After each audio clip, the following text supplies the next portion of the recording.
નમસ્કાર દોસ્તો,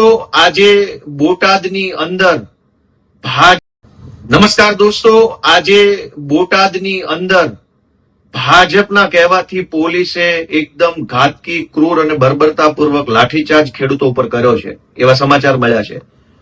બોટાદના ખેડૂતો અને ગુજરાતના આખાના ખેડૂતો છેલ્લા ઘણા વર્ષોથી ભ્રષ્ટ ભાજપની સરકાર પાસે પોતાના અધિકારો માંગી રહ્યા છે।